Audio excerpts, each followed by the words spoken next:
This is an experiment. It's really an experiment to see if humans can cooperate to maintain a decentralized network run by really run by the users and run by the plebs. And why can I say that? Let's go to the Bitcoin white paper. This might be hard to see. So there you go. I went and zoomed in for everybody here. All right, so I took a snippet of the original opening of the Bitcoin white paper. And let's walk through this very carefully and let's really establish what is Bitcoin, what gives Bitcoin value to begin with. Why is it an investable asset? Notice, beginning of the white paper, a peer-to-peer electronic cash system. Now, prior forks of Bitcoin very much focus on this right side, the cash system part of it, right? So Bcash is all about making electronic cash. But notice the very beginning, it's a peer-to-peer electronic cash system. What is a peer on the Bitcoin network? If you're going to use a peer-to-peer electronic cash system, you must first be a peer on the network. Being a peer on the network means that you hold the keys to be able to sign a transaction. Therefore, you also have to have some UTXOs associated with a wallet that is associated with the key that you can sign for those transactions. So when you hold a hardware wallet, you're not holding the Bitcoin, you're holding a key that is capable of signing and sending Bitcoin from an address that is associated with that key to another address that is not associated with that key, or could be associated, whatever. But you have the keys to sign that transaction. Okay? So you have to be able to sign a transaction and send it to the network. Otherwise, you are not a peer. So this is why I tell people all the time, people like argue with me on X, oh, you're saying I'm not a real Bitcoiner if I just own Strategy or if I own an ETF. That's right. You own a derivative, a speculative derivative, and you're speculating on the fact that this network over here that you're not interacting with, called Bitcoin, is going to go up in value over time. And you're speculating on that with these other derivative products. But you are not on the Bitcoin network. In order to be a peer on the Bitcoin network, you have to have your own keys, you have to be able to sign those keys, and you have to be able to send those transactions to the network without third party. Notice something here. So Toshi says right off the bat, it's a purely peer-to-peer. Purely. Bitcoin does not work if you're not a peer sending to another peer, right? It's purely a peer-to-peer version of electronic cash that a lot of people send directly without going through a financial institution. Technical institution provide the main benefits. The main benefits are lost if a trusted third party is still required. And he specifically calls out to prevent double spending. But the benefits are lost if a trusted third party is required in any sense because it is a peer-to-peer, purely a peer-to-peer network. So the network you have to be involved in the network in order to directly benefit from it. Now, there's nothing wrong. I'm not saying that you shouldn't also speculate, or you can't speculate. You can do whatever you want with your money and investing. You can buy Strategy, you can buy iBit, you can buy whatever you want and speculate. But know that you are speculating on the value of tokens associated with a network that you are not participating in, that is going to go up. You have no say in the network. You're not a participant. You're not a Bitcoiner. You're a speculator who's bought a derivative of some type, a stock fundamentally, and you're speculating on the underlying value of something unrelated to you. Okay? Now, this goes back to what gives it value. That peer-to-peer ability is something unique in this world. Right now, today, if you want to send money to somebody else, anywhere else, you have to go through a bunch of trusted third-party intermediaries. If you send it from a traditional bank, if you want to send somebody in Nigeria a payment from a traditional bank in the U.S., there's all kinds of hoops to go through. And for obvious reasons. There is legitimate consumer protection, but it still requires third-party trust.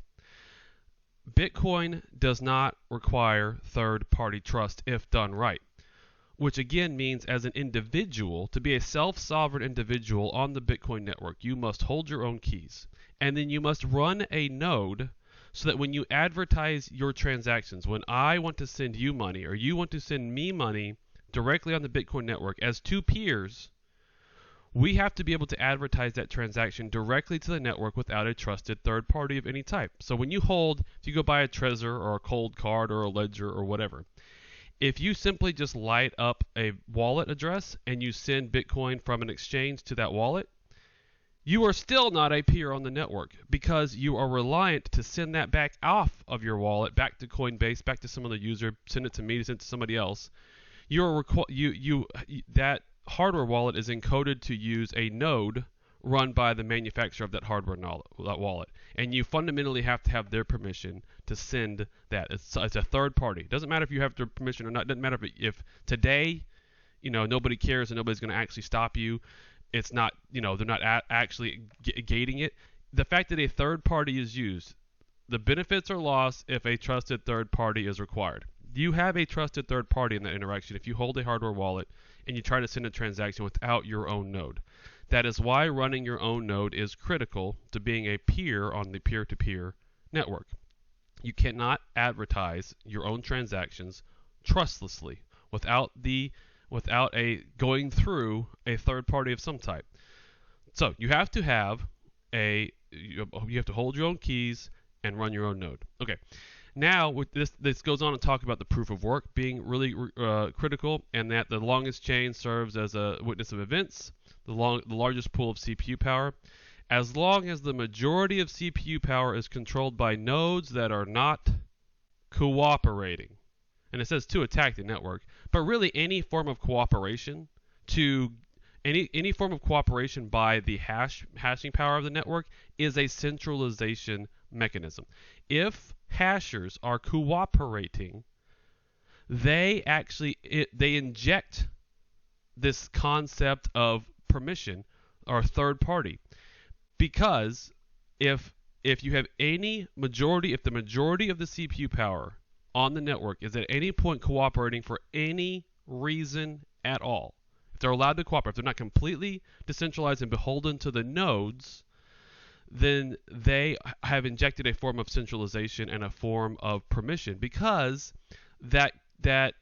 once the ability for them to collude, once the channels of communication exist for the majority of hash power in the network to collude in any way whatsoever, then they can now dictate terms on the network. They are no longer beholden to individual node operators and to peers.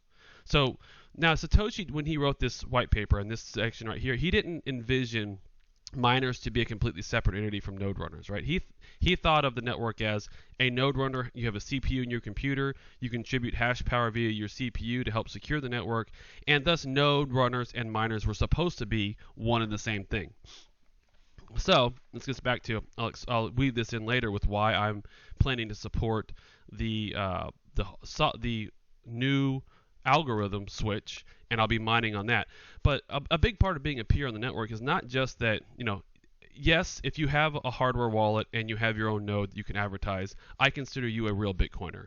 You do not have to have hash power to help secure the network, but it is good for individuals to have hash power to secure the network, because we need the hashing part, the security part of the network, the hashing part of the network to be decentralized. And in order to support the network, now if you want to go above and beyond being a peer on the network and you want to support the network, it's really important that you support the network by providing hash power however you can, whether it's a small, BitX type miner or a modest size mining operator, whatever it is that you can support.